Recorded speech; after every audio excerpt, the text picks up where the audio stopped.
Phenomenal Radio. You're here with the chosen one, the only one, the golden son, Phenom, man. I'm here on a brand new series that we have for Phenomenal Radio. This is Live from the Underground.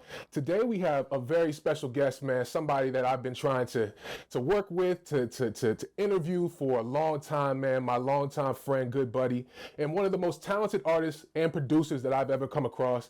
I'm here with the man, the myth, the legend, Zay Blaze. Hey, woo! Hey, what's going on? It's your boy Zay Blaze. I'm here. Shout out to Phenom. We've actually been friends for a long time, and I'm glad we actually have the chance to sit down and talk face to face again. Yeah, man. So, bro, man, how you doing? How's everything good? How's everything doing with you in your personal life? Like, I'm good. Just trying to work on growth. Growth? Trying to keep the ball rolling, keep the momentum rolling. Working on moving to a new state, life. All right, so bro, of course we're here about your project that you just dropped, Take 4. Man, how do you feel now that your album is out? How do you feel that everyone's hearing your music, grooving to it? What's the reaction been like? So, the reaction is great. I was a little bit nervous about this album because it's kind of experimental compared to what I've been doing. It's very it's some drill stuff on there, but I'm like singing on the drill, but it's mostly like a soul music album, and I've never done that before. But it's great to see that everybody likes it because, well, everybody that's heard it has liked it because I've been working on this album dedicated for like 2 years. 2 years. The first song I made was Lean, the song Lean, and I made that song at the very beginning of the pandemic in 2020. So that's actually one of my favorite tracks. It's funny that you even bring it up. Really? So that was like one of the first songs that you worked on. Yeah, that was the first song. Like straight off of Do You Care?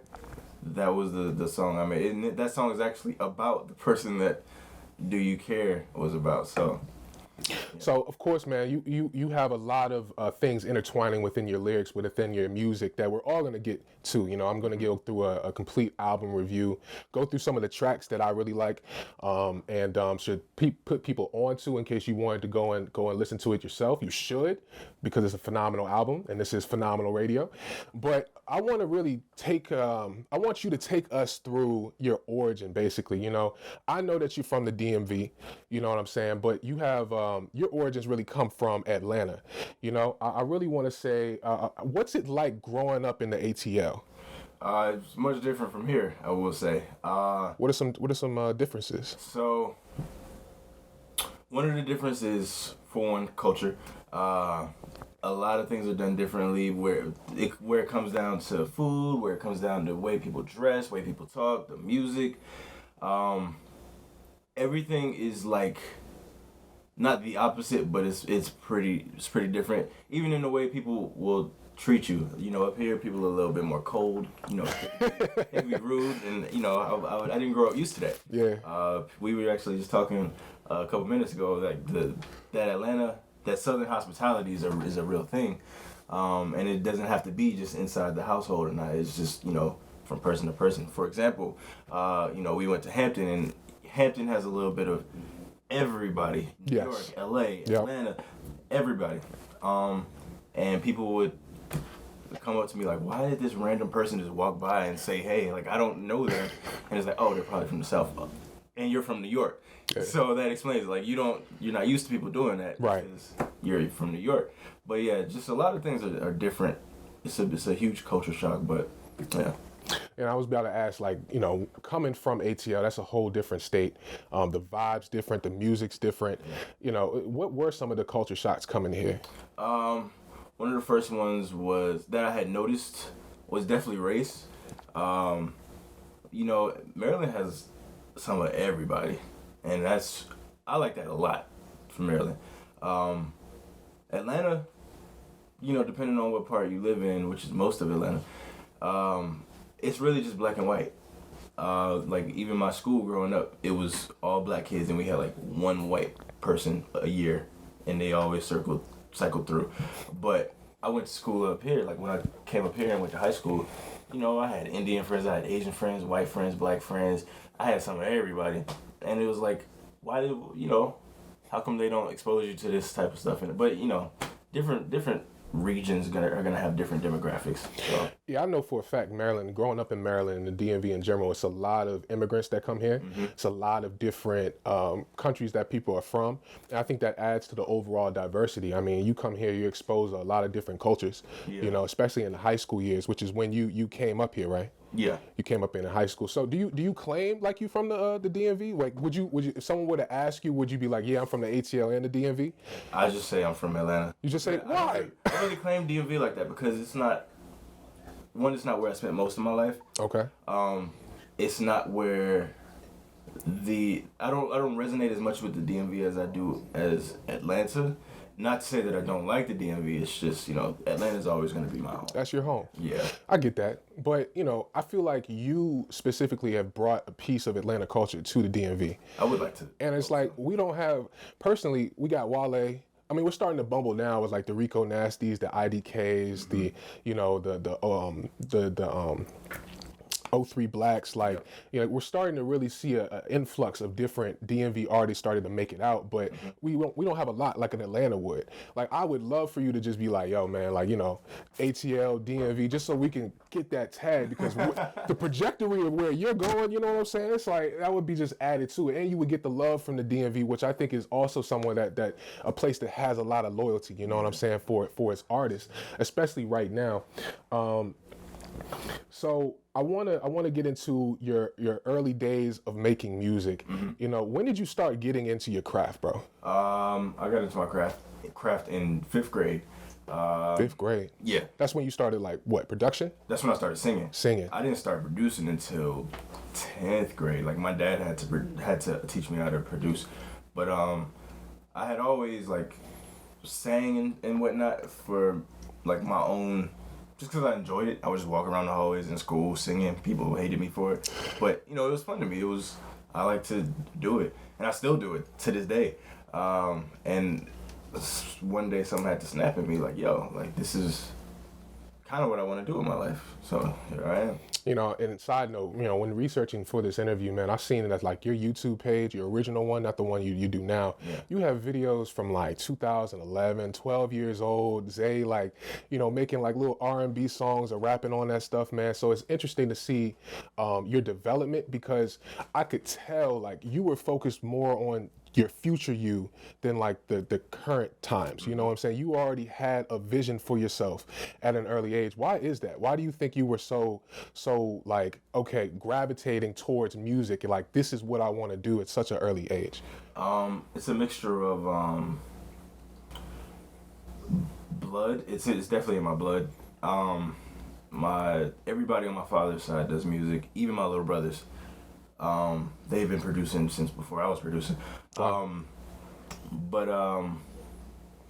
And it's a mixture of that and also just people telling me that I can't do it at a very young age, at a very early age. You know, you growing up, you're in middle school, elementary school, kids are mean. You know what I'm saying? Unfiltered too. So they say whatever. Yeah, they say whatever, and it was like, yeah, they would say stuff that would like hurt my feelings and stuff, but ultimately, it would be like, okay, now I really want to do it. Like, you think saying this is gonna make me shy away from wanting to do, and like, I've always seen myself as somebody that does not care about what other people think. You know what I'm saying? Like, there are people that have inhibitions towards doing something because they're afraid of what other people might think of them. Because, like, oh, it might come off as cringy, it may come off as corny, weird, whatever. But it's like, yo, that's growing pains. That's literally what you have to go through to actually get good at something. I look back at those videos, those exact videos that you're talking about, and I cringe. But I still haven't taken them down because it's like, that's part of my growth. Yeah. You know, I didn't just pop out and be good. Like, I did think that I was good for that time, and I do think for that time that I was good at what I did. But, you know, you have to grow with your environment around you. So growing pains, that's something that a lot of people struggle with. You know what I'm saying? Like understanding oneself is kind of like one of our purposes as humans on this planet, to really understand ourselves and to grow into what our purpose is and who we are as people, to be able to add or tiller to the land, to add something to the overall landscape or to a generation that's coming up behind us. That's why I do phenomenal radio. That's why I pretty much do anything regarding like any type of activity I do. I come from a line of teachers. Like it's just in me in that way to think like that. But I don't think, I think it's a lot of people follow trends. A lot of people follow the leader. They're not really becoming who they are. And I noticed, like, when I first met you, that you were already yourself. And that's rare. That's rare to have. That's why I was like, oh, he's different. He's doing something different. That's why I always had supreme confidence that you were going to make it. You know what I'm saying? So it's cool to see that you've had that type of confidence within your music. Were there ever days where you kind of was like, dang, maybe this is not me. Maybe this isn't me. Or do those thoughts never come to your mind? I will say I definitely constantly struggle with imposter syndrome. Now, that's not necessarily to say yes to your question, because I do think to your actual question, it would be no. I've always been like, yo, this is me, you know what I'm saying? But the imposter syndrome comes in as if like I know this is me, but it's like, am I where I need to be? Do I belong where I am? So that's kind of like an appendix to the real answer, where it's like, yeah, I'm definitely me, but oftentimes like that, it's still that little question like, but is this who I should be? Is this where I should be? Is this who I should be with? So yeah. And you touched on a little bit about your expectations about yourself. Mm-hmm. Where do you see yourself right now? Do you feel like you're on your path, you're on the right path, or do you have some more harsh or severe expectations for yourself? A little bit of both. I definitely think I'm on the right path, of course. I've spent my whole life doing this, and, if you put enough time and effort into something, you will start to see, some fruits of your labor, and I have been seeing that. Yes. But I do have those harsh expectations. Like, I'm 26 now, and I expected to not have to go to college because I expected to be famous before college. That did not happen. I expected to be rich and famous before college. But, everything happens in their own timing. So right. I do think that I am on the right path. That path is just longer than I expected when I was younger. This stuff is a process. Yes. You know what I'm saying? It's continual steps. And I mean, when you see people blow up out of nowhere and next thing you're on, you can't help but think like, dang, like when is this going to happen for me? You know what I'm saying? Like, because I make good music. Yeah. You know what I'm saying? I know maybe you don't compare yourself, but I know you make better music than a lot of people who are in the game right now. See, the thing is, sorry, I didn't mean to cut you off. No, you're fine. But the thing is, part of that those growing pains is being able to take a step back and realize what isn't working and why it isn't working. So yes, I do compare myself. I feel like we as humans are always comparing ourselves to someone else when we should really be comparing ourselves to ourselves. Yeah. A year ago, 5 years ago. Yeah. But it takes you to have to take that step back and realize what isn't working, because yes, I can sit here and be like, I'm talented. I'm very talented. Why is this not happening for me?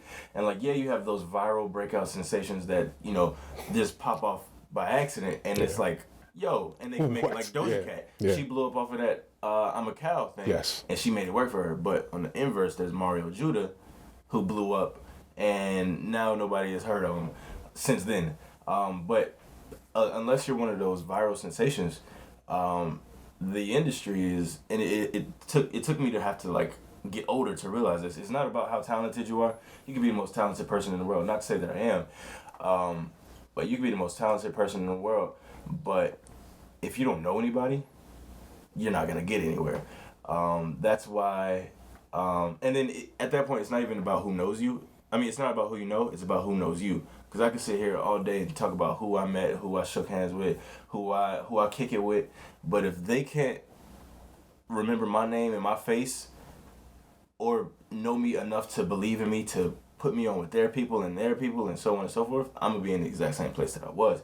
So one of those growing pains is realizing that I have to like actually get out of my comfort zone, which is the studio, and like politic, meet friends, you know, make some sort of connections and all that stuff. Because now we're in an age where you can just be your own self-marketing. Like you can do marketing for yourself. You don't really need, of course, I feel like when you get to a certain level, you're going to need the machine behind you. Yeah. But for the most part, when you're laying the groundwork, when you're building your foundation, you can kind of do that stuff yourself. I want to backtrack though real quick, because you had talked about your father, him being a producer. Yes. Tell me a little bit about him. Like, where is he a big producer in Atlanta, or like what is he using? When did he start taking you seriously as a producer? Like, tell me about him, man. So my dad, he was a big producer when I was like before I was born, and then like up until I was like, maybe 2. He had worked with T.I. CeeLo. He actually did T.I.'s whole first mixtape, I'm So Damn Serious. Wow.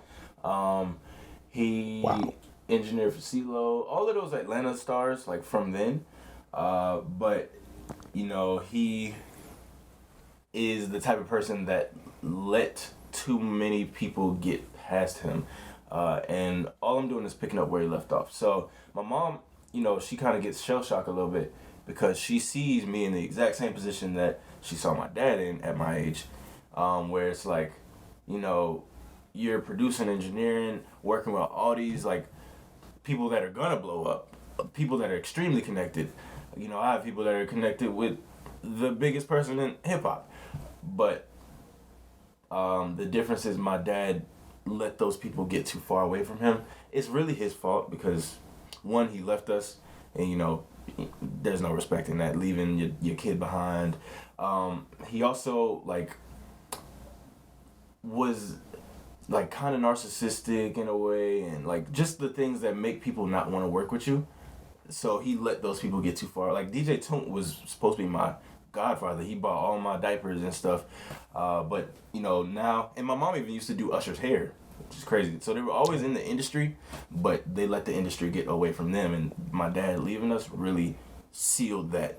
So now I have to start from scratch. And now I'm at the same place where he is, but I'm just trying to go in the opposite direction.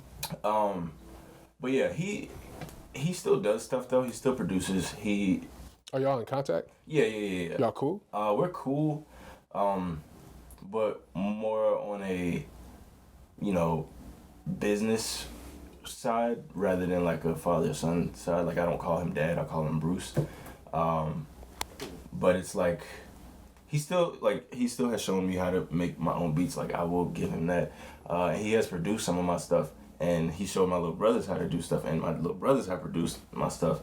So I think, you know, it's working, and I do think that someday we can, you know, get back there, but it's like we have to get there first. So would you say your father is a musical inspiration, and who are some other inspirations that you have? My dad is definitely a musical inspiration. I think my dad is honestly a genius when it comes to music. Like it's in the blood, like you can't help it. But other inspirations I have are definitely like the people around me, my friends. You know, I draw a lot of motivation, inspiration from the way that they move, because, you know, it's easy to hate on somebody. It's easy to be jealous. And I get jealous too, but, you know, my version of jealousy is not like, oh, I want to break you down. I want to bring you down to my level. It's like, no, I want to find out how you did that. Right. And I want to make it work for me so I can keep up with you. It's motivation. Exactly. And even not even in that regards, in that regards, but like also just like music, like, yo, how did you make that flow work? Like I would have never thought to do that. Or, you know, the beats that you're using, like, okay, now I kind of want to, like Kai doing the drill thing. Like I knew that drill was like a rising trend with the whole Pop Smoke Fabio Foreign thing. But then I started seeing the people around me, Kai, doing the drill, and I'm like, okay, maybe I can make this work. So then I made my first drill beat with my homeboy Nate, and I sent it to Kai, like, hey, yo, hop on this song, I'm gonna call it Respect. And he did it, and it worked, and I was like, okay, now I kind of like this whole drill, I'm gonna sure do this again. So then I made Coding. Same as like Motoro, he has like that smooth, very mellow West Coast type of sound. And I be trying to like emulate so on the EP that I dropped a while ago, last year actually, I incorporated some of that with led into my muses and stuff like that. So I draw a lot from the people around me in all regards. Yeah, because jealousy is something that's going to hold you back, and it's just going to stop your growth. Like, it's way better to just kind of pick pieces or pick people's brains if they let you to see what they did. You can add to your game, or they can add to their game, and then you guys can work up as a unit. Because like, you really can't go through life by yourself. You need a solid foundation. You need a solid group of people. Yeah.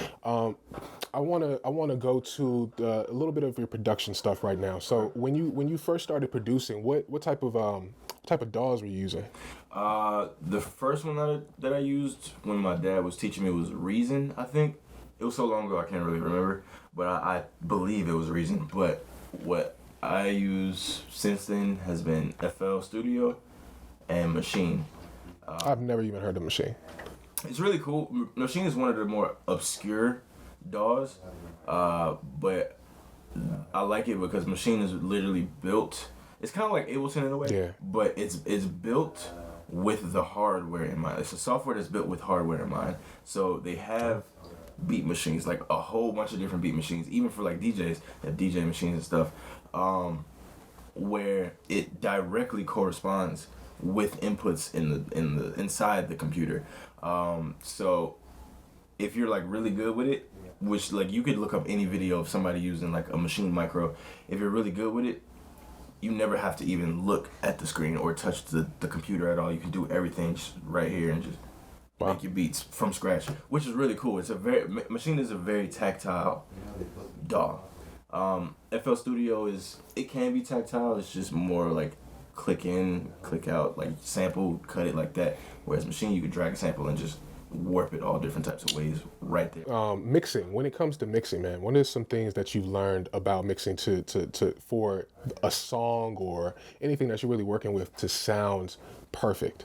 It all relies on the beat, because the beat is going to give you the aesthetic, and then it relies on the person's delivery. Now, if that person's delivery matches the beat, then it makes it a little bit easier. But I had to learn that mixing is just as much artistry as it is producing and writing and rapping and singing. Expound on that. So if you listen to any of my stuff, you'll see that like I don't just have the vocals on the beat and with some delay and some reverb and whatnot. Like, I try to get creative to keep the person's ear. So I'll do like your run of the mill like beat drops, or I'll like reverse some vocals like on for example on Do You Care? I know we're talking about Take 4, but on Do You Care, yeah, the outro, Alive, it's actually double track. The outro on Alive is called Way Out. The entire end of that song is pitched up, but formant pitched back down. So it doesn't sound like it's me pitched up. It sounds like it's a kid version of me, if that makes sense. Yeah. And like little stuff like that you don't expect it coming. You don't see it coming. So that'll be like, oh, okay, now there's this high voice singing on my ear. It's kind of like Nikes by Frank Ocean. They want Nike. Like, but that doesn't sound like Frank Ocean. Right. But it is. Yeah. It's format pitching. So just stuff like that. That's all like creativity. That's artistry. And I didn't realize that I was doing that until Motoro.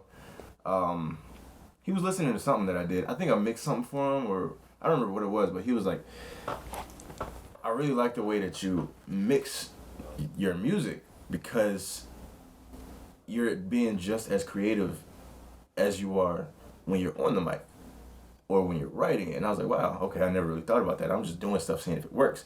But now that I have like a solid, understanding of what I want to do, I go for it now. But yeah, it's just as much artistry as it is everything else. How long did it take you to cultivate your sound? I'm still cultivating.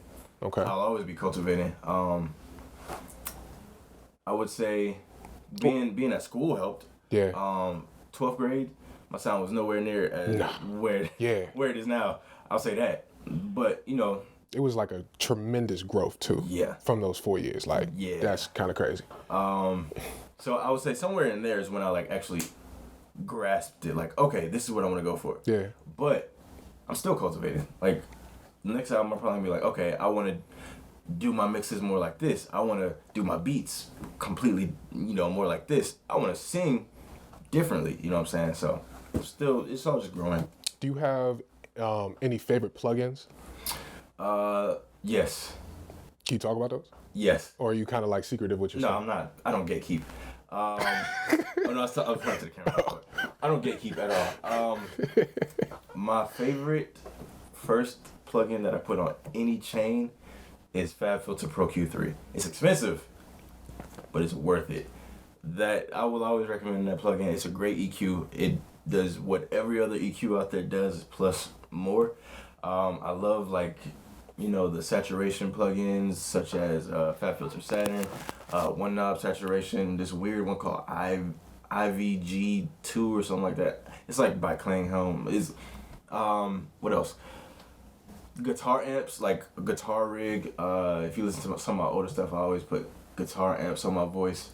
Kind of get that Travis Scott effect. Those are like the ones that stand out to me the most though. Now for production, Serum, Pigments. I like Contact. Everybody loves Contact. That goes without saying. I like Omnisphere. I've never used Omnisphere. I was about to say, like, do you use Omnisphere? I tried to download it, but I didn't have the authorization for it. But I've never used Omnisphere. I just like the way it sounds. Yeah. So I will recommend that to whoever got the bag for Omnisphere, because that's expensive, bro. Yeah. Yeah. But yeah, those are like my favorite plugins though. Okay. So let's shift a little bit. Let's talk about your Hampton experience, man. So you left Maryland, you went to Hampton, Virginia, Hampton University, your home by the sea, the standard of excellence. Yes. You know what I'm saying? So what is it like as an artist in the 757, first of all? I kind of like it. It was a change of pace from being up here. It was a change of pace from being in Atlanta. What I liked about it was that Hampton University is so condensed. Yeah.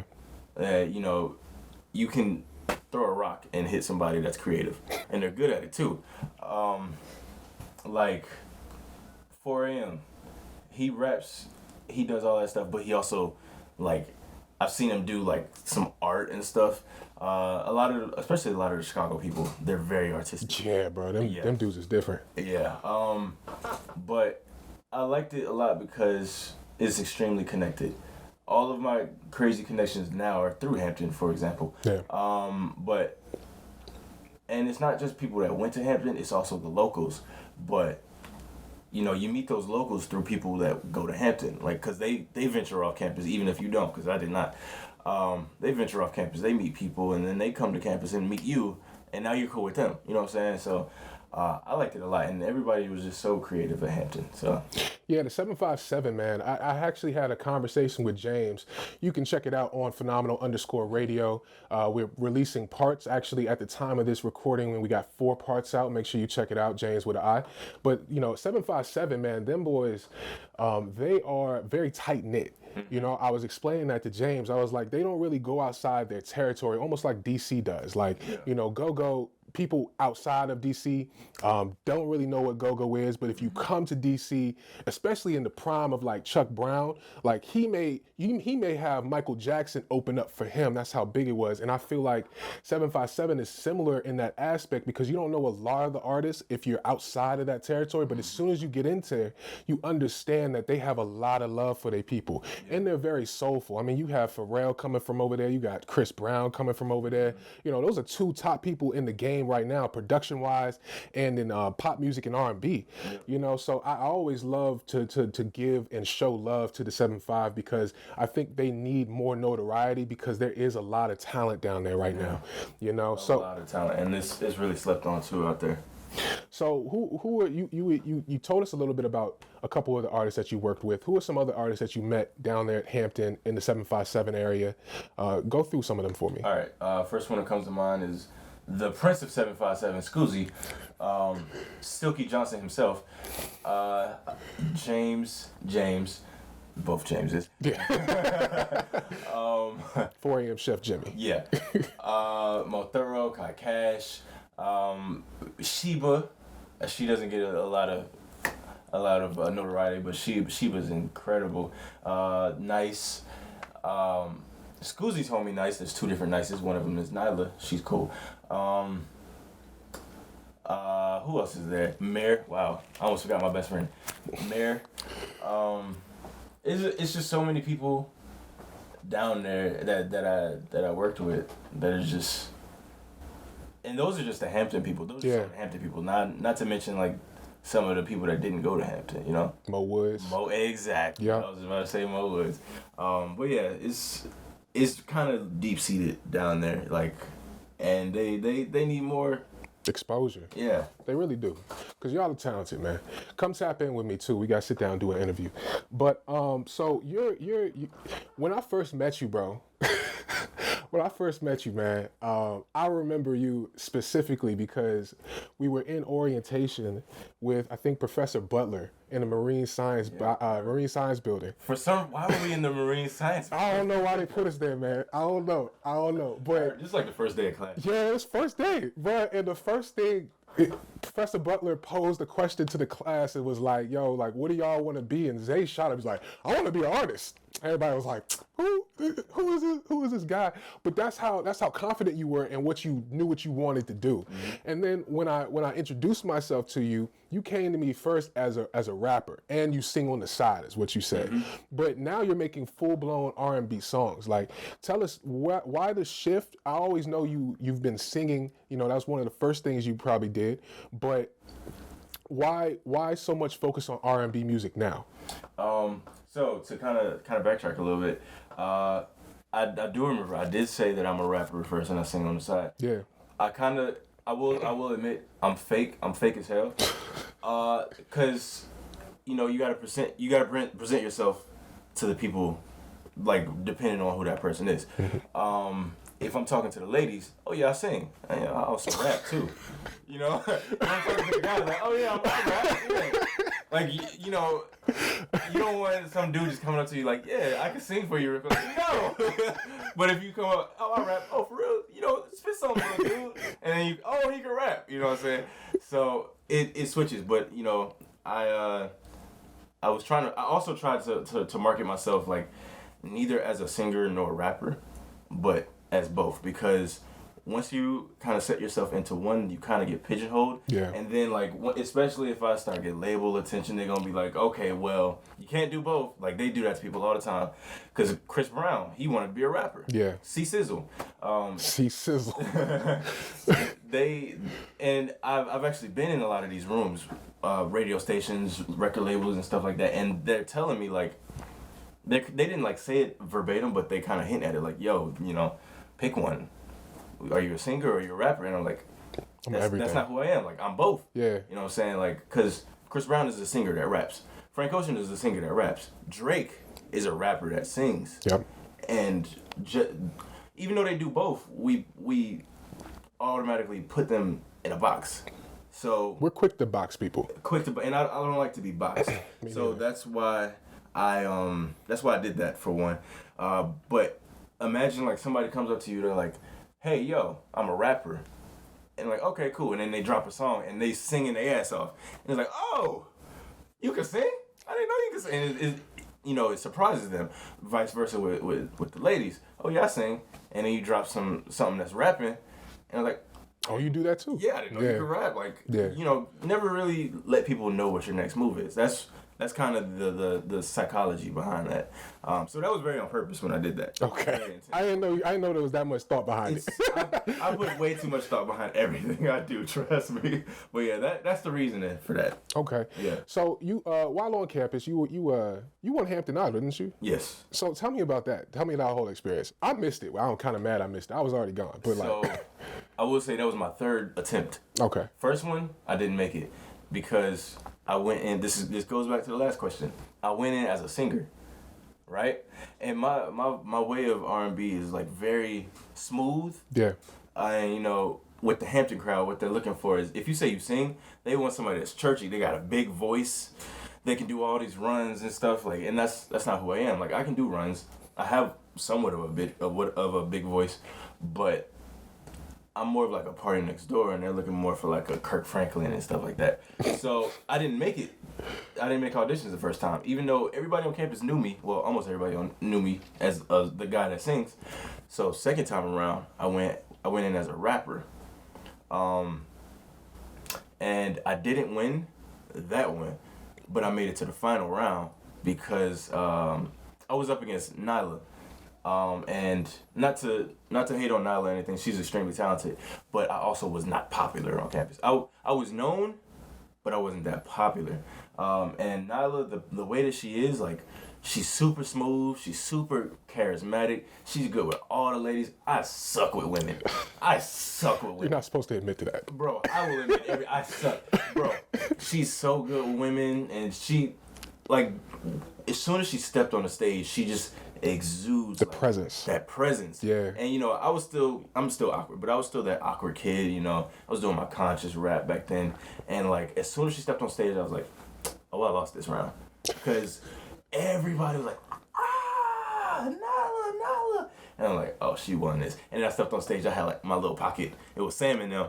I had my little pocket of people screaming. I was like, oh, but I'm still put on the show, but. You know, I was like, you know, I get it. It's some stuff on Hampton campus is it's a popularity thing, but then the third time, you know, you have to kind of take steps. You know what I'm saying? You have to put some things in place. So what I did was, so I remember actually, I had to do 2 songs. One of them was my own song. So I remember I did this song called My Zone off of Flame. Yeah. Very upbeat. Super different from, you know, the first time I went on. Very upbeat, you know, very ratchet, got those heavy 808s. And I was with James. Me and James plotted out that whole thing. We even did everybody that would be in the last round because of what Hampton likes to see. Wow. But we did everything together. I was like, I'm doing something upbeat with crazy 808s. You got to do something upbeat with crazy 808s. So me and James, the whole time, we're like, all right, how do we make this work for us? Because it's a marketable thing. Yeah. And then I told him, you know what I'm going to do? I'm going to get Alex, the dude that danced all over campus. Yes. Super, super popular kid named Alex was always dancing on campus. Always. And I was like, I'm going to get him. I'm going to holler at him, see if he wants to dance while I rap. And it worked. As soon as they called my name, he came out. And then they were like, oh, wait, that's not Zay, that's Alex. And then they started playing the beat and he started dancing. And then I come out, please don't talk to me. You know what I'm saying? Yeah. So everybody's already going crazy because Alex. And so, you know, that looks good for the judges because everybody's screaming. Wow. But that's also good for the audience because you're releasing all that dopamine because they're like, oh my God, why is Alex up there with Zay Blaze? And then I remember when they were calling the finalists,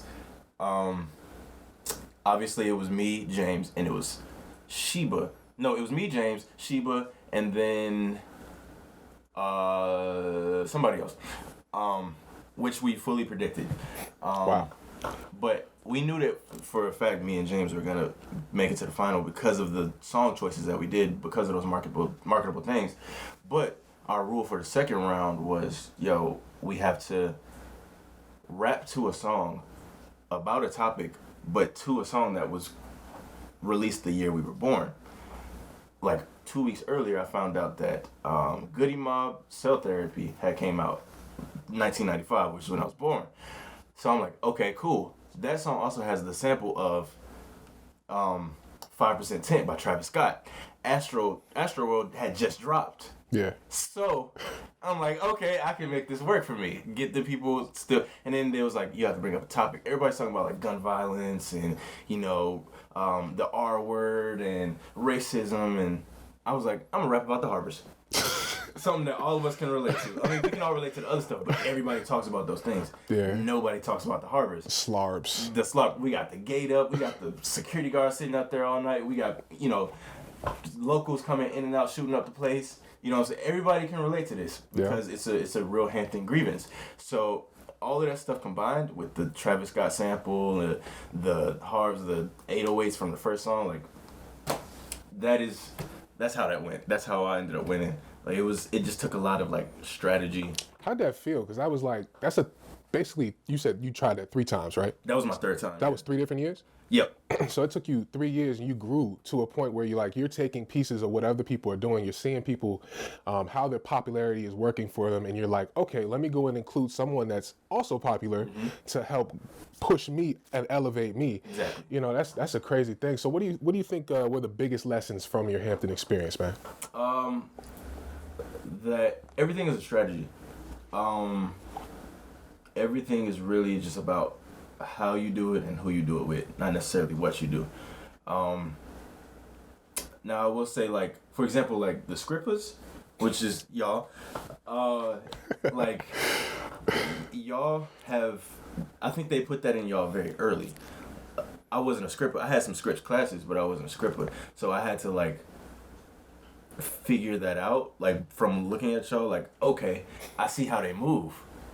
How do I kind of incorporate that? Because y'all have that sort of marketable, all of y'all are marketable, extremely marketable, no matter what it is that you do. You can go into sports, you can go into news, you can go, all of y'all are very marketable in the way that you present yourselves. So I had to take a note from y'all's book, and that's what I walked away from Hampton with, is how to present yourself in a way that's going to make somebody want to talk to you. Because I could walk up to somebody and be like, oh yeah, I rap. So? Yeah, so, all right, what next? You know?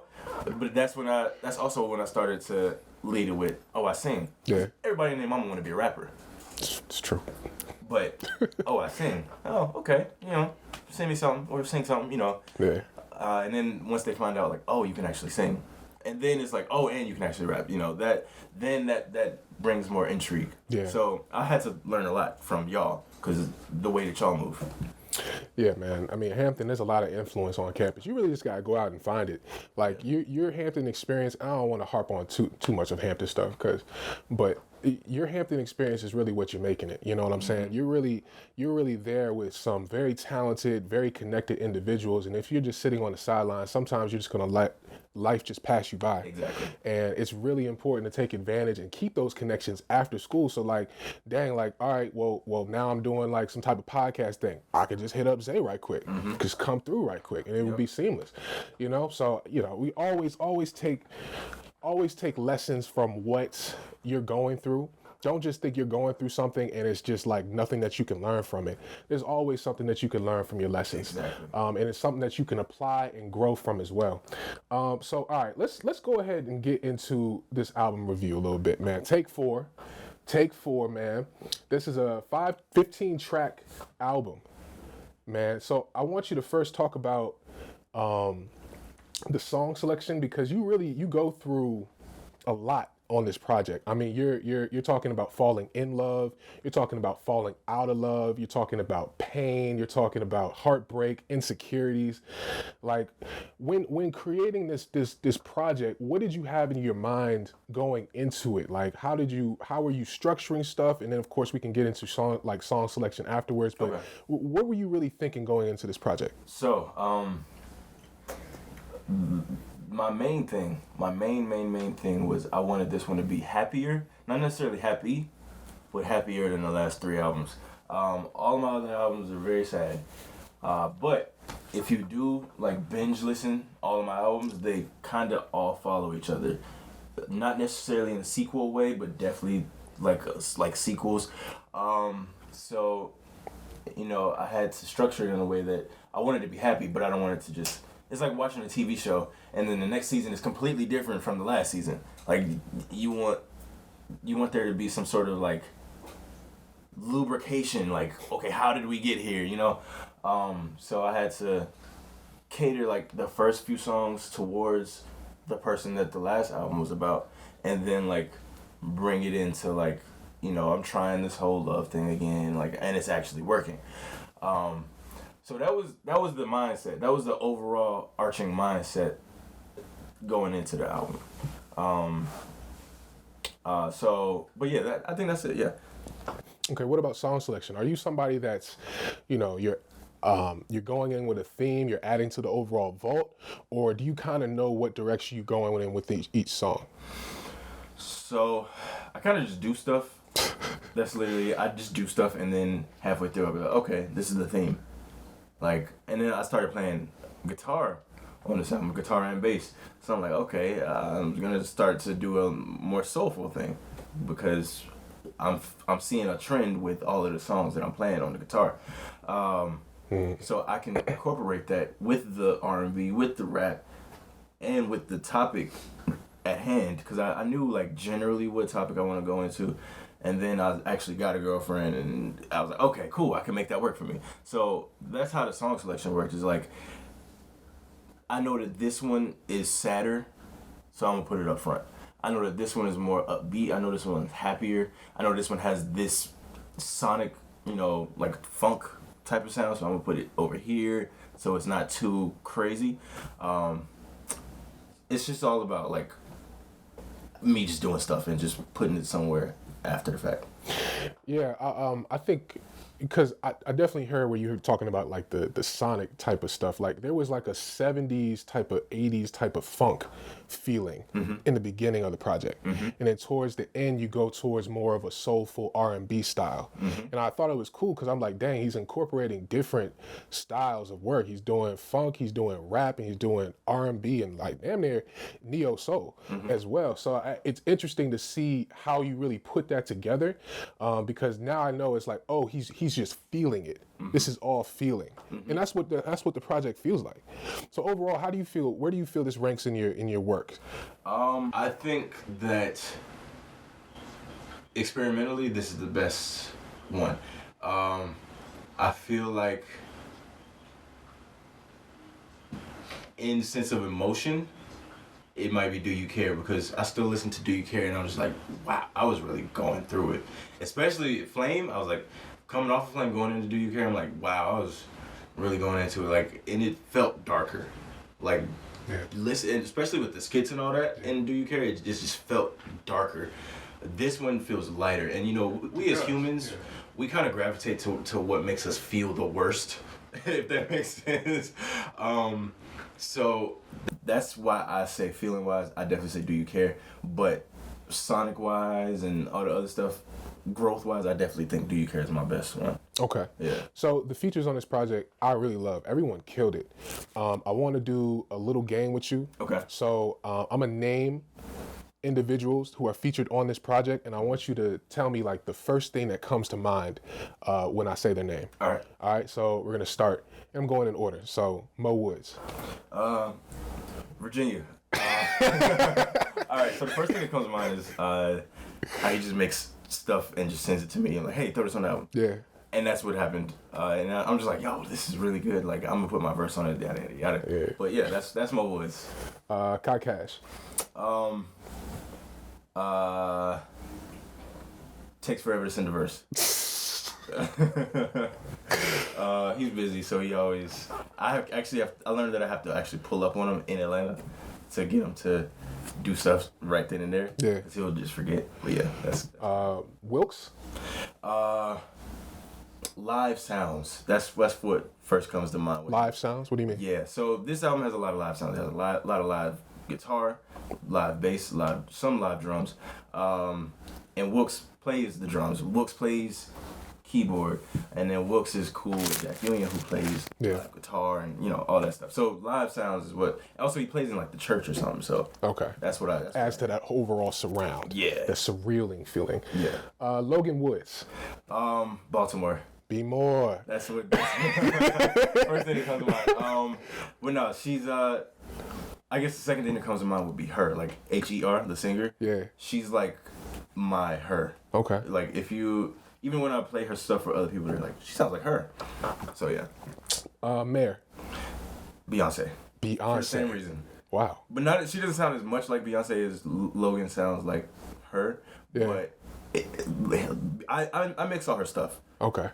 She's always at my studio. She does runs and stuff all the time. And she's in that same vocal range. Like, she's an alto. She's in that same deepness as Beyonce. So she does runs and stuff. And I'm like, that was very Beyonce. But she doesn't see it. So. Shaylin. Texas. Texas. Yeah. She from Texas? She's from Houston, yeah. Oh, okay. Yeah. She is like, okay, so something that's not Texas. I would say big voice. She's a very small person with a very big voice. I remember she first pulled up to my studio in the Harbors, and I was like, all of that is coming out of somebody this big. Wow. So she's short, because she definitely doesn't sound like that on the music. Like, she does not. She sounds like a Meg Thee Stallion type of individual. But yeah, she's this tall. Wow. Okay, Scoogie. Silky. That's the first word. Silky. That's how I feel when I hear him too. He's a very I will say Scoogie, out of everybody on the album, Scoogie was the first person on Hampton campus that I was like, I look up to this guy. Wow. What not about because he's older. Yeah. But like, I first met him. Well, I first remember him because he remembers me way before that. But I first remember him meeting him at like this festival that the music department put on freshman year, and he came out, he performed, and I was like, this dude's really cool. But not even just the music, just his vibe, what he gives off. It's just like a level of confidence that like I wouldn't mind if rubbed off on me. He just has a charisma about him that's like, I look up to you. You can hear that in his music too. Yeah. Very smooth dude. Very smooth. And even talking to him, like, he's really good with the ladies because he's just so. He's hilarious. Like every time. Dang, so he has it all. Yes. Every time, and he's a short dude, but he makes it work for him. Yeah. So every time he talks to me, he always has like this funny story that has nothing to do with anything, but it just makes you laugh. Like, how did you end up in this situation? You know what I'm saying? Yeah. So that's somebody that I look up to. I've looked up to him for years. So I just want to shout out Kai Cash and Mo Woods, because they both dropped projects this year. Mm-hmm. Kai Cash just dropped an EP with Nico Brim, 6-track EP called 1153, and then Mo Woods dropped a 4-track EP called Turning a New Leaf. You can get both of those projects on all streaming services. Yes. So I want to go through some of my favorite songs on this project. First of all, Lean and Addicted. Those are my two favorites. Mostly because like when you're hearing, well, what you're talking about on Addicted is just like something everybody can relate to. Mm-hmm. But then it's like how much the production on it. It's like very gradual. Like you start off with bass, you start off with like introducing the tone on the sound, and then all of a sudden just the bass comes out. Yeah. And then next thing you know, you're almost tranced in those songs. Mm-hmm. And those are really some standout songs for me. Like, where were you thinking, or how were you making Addicted? So when I made Addicted, I was actually, like I said, I just do stuff. And that means like even more when I'm like producing. Like I just do. I don't go into something with like something in mind. And I made that before I started playing guitar, I think. Or like right when I started playing guitar. So I was still very reliant on like MIDI chords. So I just pulled up Serum and I just was playing some stuff. But with Addicted, the way that whole song happened, I didn't know what I was gonna talk about going into it. I knew like the vibe of it, like it seems like very acid drip, kind of trippy. Yeah. Which is why I added that guitar on it. Yeah. I was still kind of fresh, so to me, I was doing like a Jimi Hendrix type of distorted guitar vibe, but I still think it sounds good. But I remember I didn't know what I was going to talk about. I just said, I need street lights on these long back roads. That just sounded like a cool sentence to say. Sound cool to me. And I didn't know where I was going to go from there. But I'm like, okay, why would I need street light? Like, where would I be going at night? You know what I'm saying? Are you asking yourself questions while you're doing this? Exactly. Okay. So I'm at like, why am I finna be on a back road at night? Oh, I'm probably finna go sneaky link with somebody, right? So I'm like, all right, cool. That's what I can make this song about. Like, you got me so addicted to what it is, whatever it is that you're doing to me, that I am okay with driving in pitch black on these weird back roads just to get a taste of what you got. Yeah. And that song actually showed me that this has nothing to do with the topic, but that song showed me who to work with and who actually rocks with me.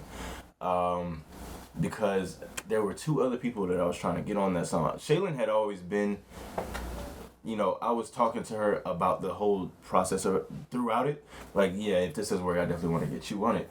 And she was like, just let me know. So first person, her name is Melodic. She said she agreed to it, and she charged for the feature. Which, if you got a price, I don't mind. Like, I got prices for my things. Like, yeah, I know you personally, but if I gotta pay you, I gotta pay you. It was like $150. So I'm like, all right, cool, sent the $150. But it was like, she still hadn't gotten back to me. But that was because she expected me to pay for a studio session for her as well, when she works at a studio. And I'm like, that's weird because I paid you $150. Why would I pay you the money that you asked for if you're not able to actually record it? You know what I'm saying? I'm not finna pay, like, use that $150 to go towards a studio session. So then got my money back from her. This other person that I met, well, I didn't meet her, but I know of her through Kai. He recommended her. She was the same price, but she wasn't gonna do all the other stuff. But she just never got back to me. She sent like a draft, and I was like, okay, it's kind of, if I'm paying you $150, like, I need you to say more, because it was really essentially like 4 bars that she had put on there. And I was like, I'm gonna need you to do more. But she never got back to me. Then I was like, Shaylin, what can you do? And she sent all of that back free of charge, because that's my girl. Sent all of that back, and I was just blown away by it. And I was like, yeah, see, this is why I gotta work with the people that I work with, like people that actually believe in me, people that actually rock with me, because I'm trying to outsource just for this one little feature. I'm trying to outsource, and it's not going. You getting the runaround. Yeah, I'm getting a runaround. When people that show you that they want to do something, they'll have more care for it. Exactly. And that's what I heard on it. Shaylin went crazy on that song. Insane. So I want to backtrack real quick. You started off this album with Funerals. We were talking before we went live, and you were saying that you start off your intros kind of weird. Yes. This wasn't really something that was weird to me. It was more so you were transcribing your pain. Yes. You know what I'm saying? You were going through losses. You lost your grandmother, your aunt, and 2 friends. So tell me, what was your motivation in putting that within the intro? So, I've lost a lot of people close to me, and not even people, like dogs, because I've always grown up with dogs. So when you lose a dog, it's like you lost a friend. Yeah. I didn't say them in the intro, but because it didn't fit. But I also touch on that in Alive. Awake on Do You Care? The intro on Do You Care, I talk about, like, how I lost some people, and, like, if they go to heaven, I'll try to sneak in when I can. But Funerals was really just about, like, yo, I'm really down bad off of this girl, the Do You Care girl. I'm really down bad off of you. Living my life, like, trying to think of, like, what went wrong and how I can, like, fix it, and why I'm not what you want, and all, like, really racking my brain about somebody that does not even care if I died or if I lived, you know what I'm saying? And it's like, I'm losing so many people that don't even have the chance to even have these thoughts, like, oh, why am I not good enough for this person? They can't think that because they died. And it's like, these people were so close to me, they meant so much to me, and I can't imagine that I'm making them proud by sitting here beating myself up because somebody didn't want to be my girlfriend. So it's like, I made that song as a dedication to them, yes, but it's like, I made that song to be like, yo, like, it's so many people around me that are dying, people getting shot, people going through all this other stuff, and I'm up here complaining that you don't want me. Like, I'm gonna move on in my life. I'm gonna do what I can to make these people proud, so they can look down on me and be like, okay, see, this is why I'm glad that I was in your life as much as the way that I was. You know what I'm saying? So that's what Funerals is about. What about respect? You talk a lot about, well, of course, hence the title, respect. But do you feel like you're getting a lot of the respect you deserve nowadays? Yes, but from the people that know me. I get a lot of respect from people that are in my corner, because I give respect. But just like the song says, you have to earn my respect. Like, I'm a nice person, yeah, but that doesn't mean I respect you. And you can lose my respect. Shawty from Do You Care? lost my respect. You know what I'm saying?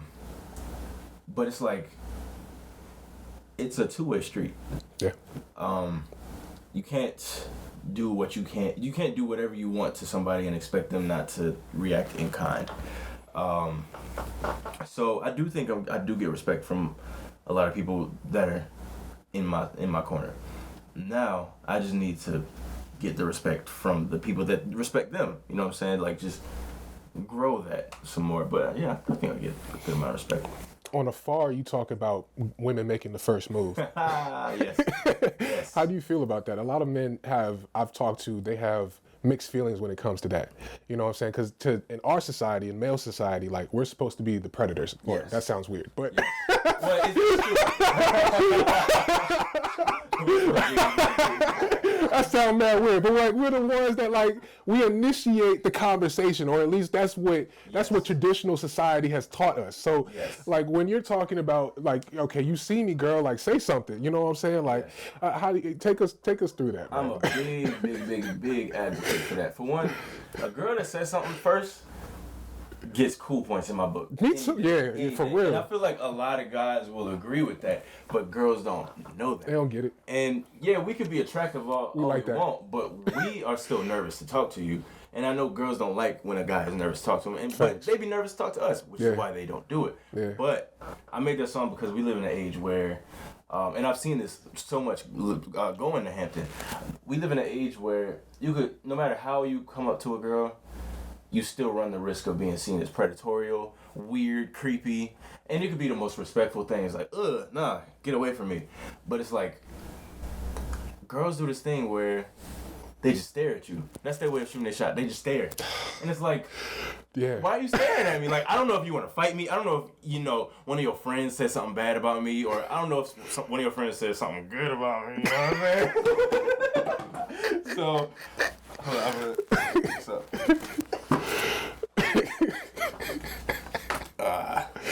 You don't know. You right, bro. Oh, I'm a pickup. All right, cool. All right, we good. Yeah, you don't know where they're coming from. Yeah. So I made that song just to be like, yo, you think I'm cute? As long as you're an attractive woman, 9 times out of 10, that shot is gonna land. You know what I'm saying? For us, we can be attractive and still airball it. You know, it could be in our delivery, it could be in the way we dress today, it could be in anything. Guys, we don't care about that. We don't care about the way you deliver it. As long as you're attractive and you say hey to us, you already bagged that shot. So I made that song to kind of just like bring awareness to the fact that y'all don't have to act like we have to shoot our shot at y'all all the time. You get a lot more cool points for doing that to us. So that's what that song is about. So, what do you think were some of the biggest hurdles that you had to overcome to cultivate your sound? For this album or in general? In general. I would say imposter syndrome for one. Having to be okay with, well, not okay, but being comfortable in the way that my stuff sounds compared to somebody else's. Okay. I always listen to other people's beats, other people's mixing, other people's mastering, and I'm like, okay, well, why doesn't mine sound like that? I have to get mine to sound like that, but it's like I said, you gotta compare yourself to yourself. Like, okay, this sounds way better than it used to sound, and then the stuff before that used to sound. So that is probably the biggest hurdle, is just that, like, that imposter syndrome of like, am I really like as good of a artist, producer, and engineer that people think that I am? Or is it like just, they're just my friends, so they're just being nice, or, you know what I'm saying? But, and I'm still, dealing with that. But one of the other biggest struggles is getting out of my comfort zone. Like, not just music-wise, but like getting out of my comfort zone as in getting out of my studio. I have to go outside. I have to talk to people. I have social anxiety. Who doesn't? But it's like, for me to want to do what I want to do with my life, I can't let that be what holds me back. The easiest thing to ever do is to let something be the excuse to why you can't do something that you want to do. And that's never been the person that I am. So luckily I have my friends like Dame and stuff that actually do get me out, like, cause he's super connected. So he would always like, oh, we about to go to this party. We about to go to the club with C3. Oh, we about to go out to Atlanta have CYN camp. Oh, we about to, you know what I'm saying? So you coming with me, like, you don't have a choice. I know you ain't got no sessions today. Like, come on, get out of the house.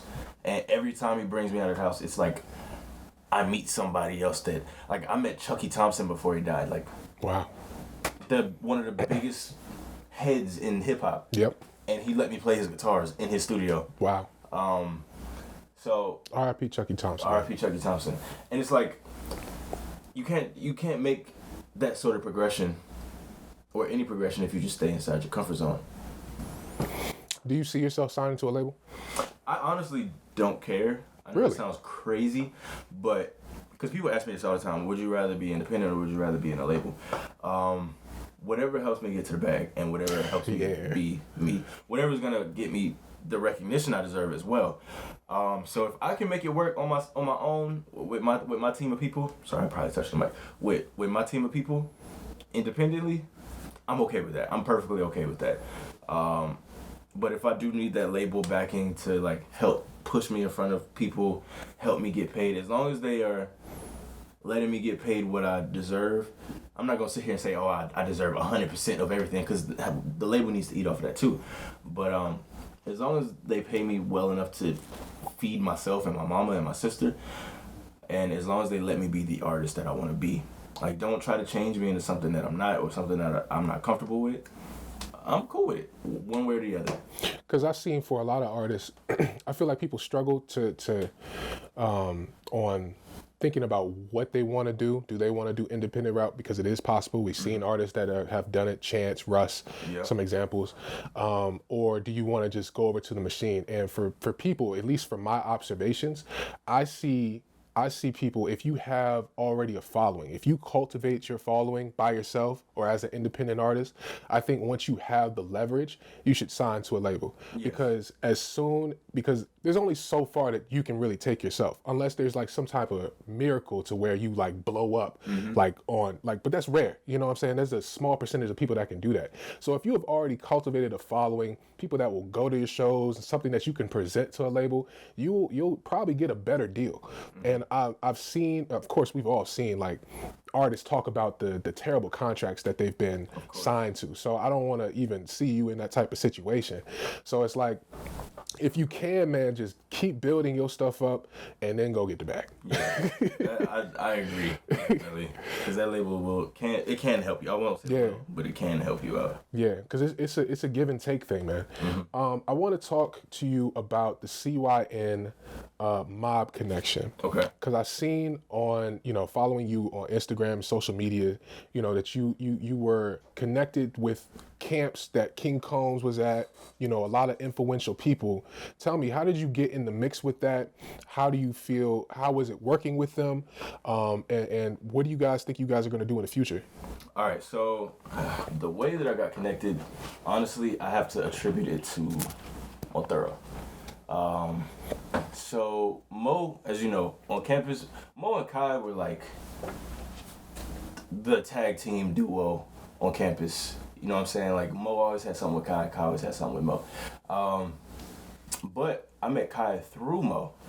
But it also happened because like I said, I had to force myself to get out of my comfort zone, which was my house. So I would, just go in the student center, just sit down. If I'm not in class, I'm just gonna sit in the student center. I don't got nothing to do, but I'm gonna meet more people. I'm gonna talk to more people, shake more hands, sitting in the student center than I will just sitting in my house making music. So That's true. One of those days that I was actually doing that, I know that Kai knew who I was because we were both friends with Mo. But one day, I was like leaving to like walk to class or whatever, and Kai, he's like, "You Zay, right?" I'm like, "Yeah." He's like, "You produce?" I was like, "Yeah." I need some beats. Give him, we had each other's numbers because we were on a group chat together.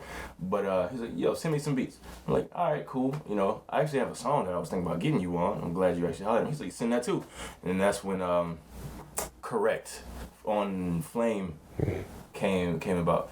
But so from there, I got cool with Kai. You know, just every time I'm in the city, I'll just holler at him, kick it with him, whatever it is. I built that friendship up. That's my boy. And then he put me on. Oh, I had went out to LA and I met him in LA. And it was my birthday and we went up to Bad Boy Records, and they were shooting like a music video and all that. But so he had all his homeboys with him, which include K Wells, V, who's the CYN president, Great Dame, Justin Combs.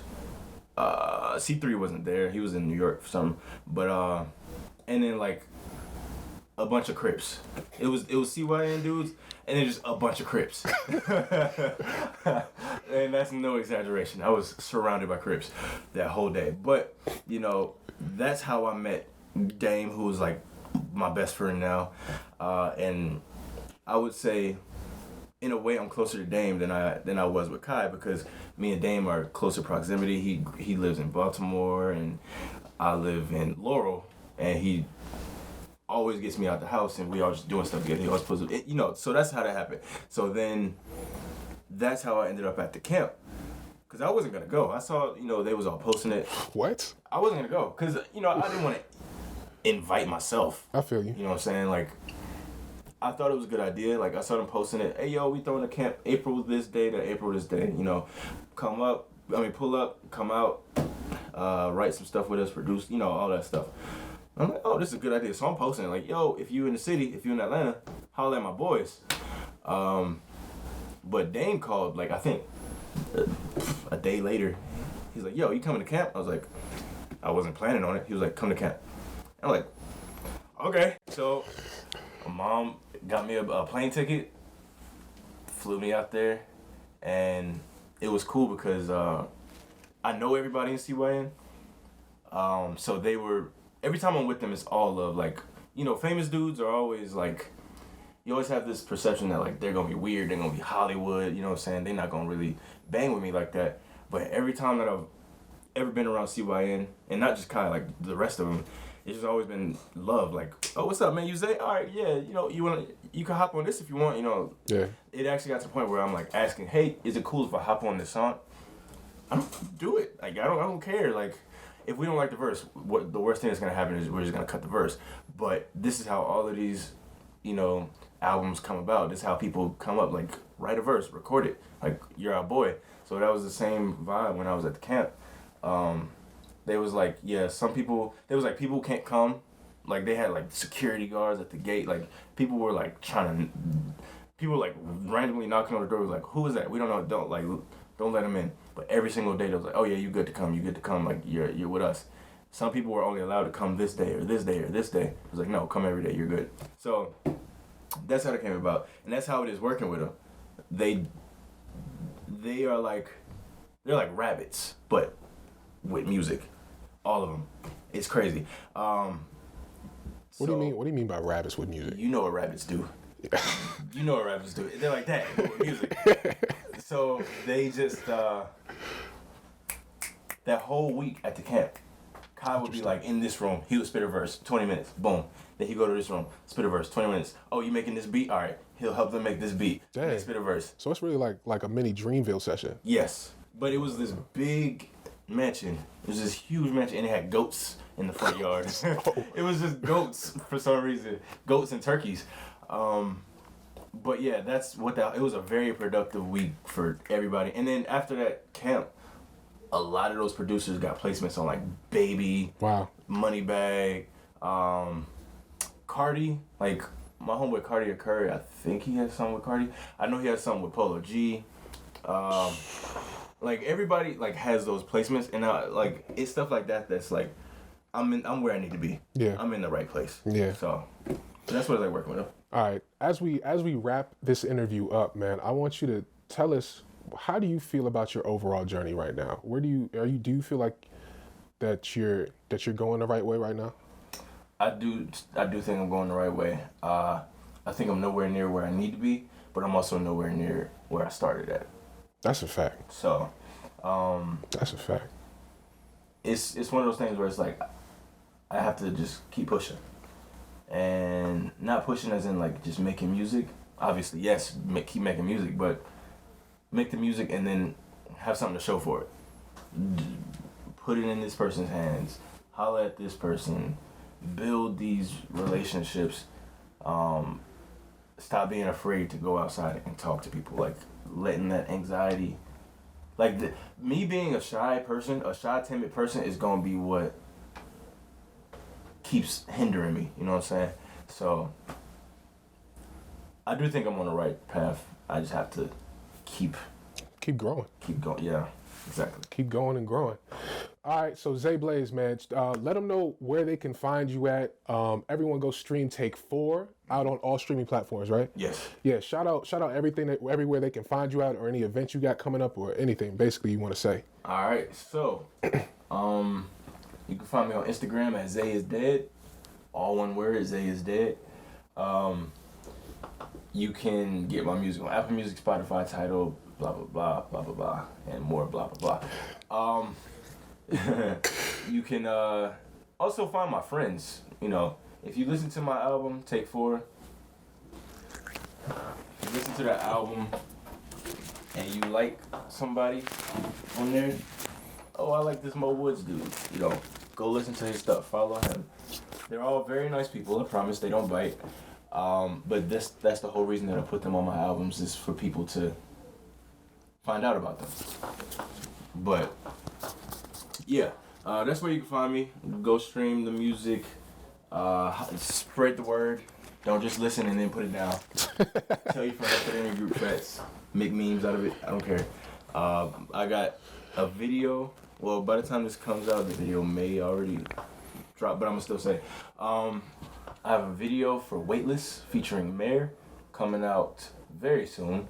The date is still pending, but be on the lookout for that. I have a big afro, very 70s looking. Have fun with that. Zay Blaze, Take 4. This has been Phenomenal Radio. I am the chosen one, Phenom, the golden son, the only one. Zay, thank you for coming out, bro. No problem, bro. And you're always welcome to come back. Make sure you guys tap in with all of my socials. Supremephenom is my main page. Phenomenal_radio is my media page. Is where you can find the podcast and you can find this great show. Make sure you follow my Apple Music page for all my playlists, Phenomenal Playlist. And if you have any business inquiries for me, of course, you can hit me up in the DMs, or you can contact me by email, phenomenalent45@gmail.com. This has been Live from the Underground, new show presented by Phenomenal Radio. A taste of great music that's good for your soul. So all we got is time. We ain't got to rush. I promise we'll be fine. Baby, it's just us. No fuss. And I don't mind waiting. You know I got a lot more than you think. Baby, I can be patient. So patient. If we want it, we can go all night. But baby, you just so damn tight. I love it when our souls unite. That's right. Baby, you take me to space. Weightless, I catch my breath and grip your